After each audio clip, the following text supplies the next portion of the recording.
નમસ્કાર, જય હિન્દ, જય ભારત. ગુજરાત 20 ન્યૂઝમાં આપ સૌનું સ્વાગત છે. દાહોદમાં ફિલ્મી સ્ટાઇલની ઠગાઈનો પર્દાફાશ.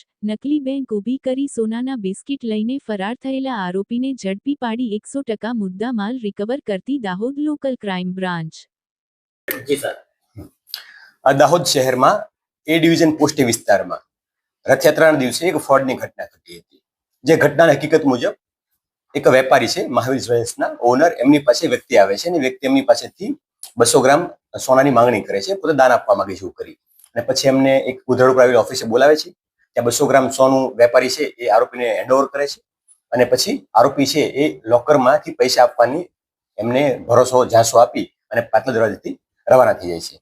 આ ઘટનાની માહિતી જેવી દાહોદ પોલીસને મળી એટલે તાત્કાલિક ગુનો દાખલ કરવામાં આવ્યો હતો અને જિલ્લાના પોલીસ વડા રેવરાજસિંહ જાડેજા સાહેબના માર્ગદર્શન હેઠળ જિલ્લાની વિવિધ ટીમો આરોપીને પકડી પાડવા અને ભોગ બનનારનું ગયેલું સોનું પરત મેળવવા માટે કાર્યરત થઈ હતી. એમની અંદર દાહોદ લોકલ ક્રાઇમ બ્રાન્ચના પીઆઈ શ્રી ડીએમ ઢોલ, પીએસઆઈ શ્રી માળી, પીએસઆઈ શ્રી પરમાર, પીએસઆઈ રાઠવા અને વિવિધ ટીમો એ ફિલ્ડમાં કાર્યરત હતી.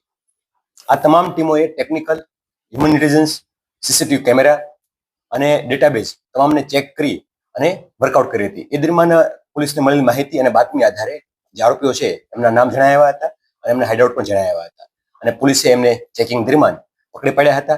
અને જે તમામ આરોપીઓ છે એમની પાસેથી ગયેલું 200 ગ્રામ સોનું હતું એ સંપૂર્ણ 100% રિકવર થયું છે, 200 ગ્રામ.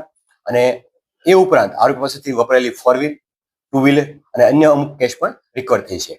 આમ આ ગુનામાં જે ભોગ બનનારનું 200 ગ્રામ સોનું ગયું હતું એ ગણતરીના દિવસોમાં દાહોદ પોલીસની લોકલ ક્રાઇમ બ્રાન્ચ ટીમ દ્વારા સંપૂર્ણ રિકવર કરી અને 3 આરોપીને પકડી પાડવામાં સફળતા મેળવી છે.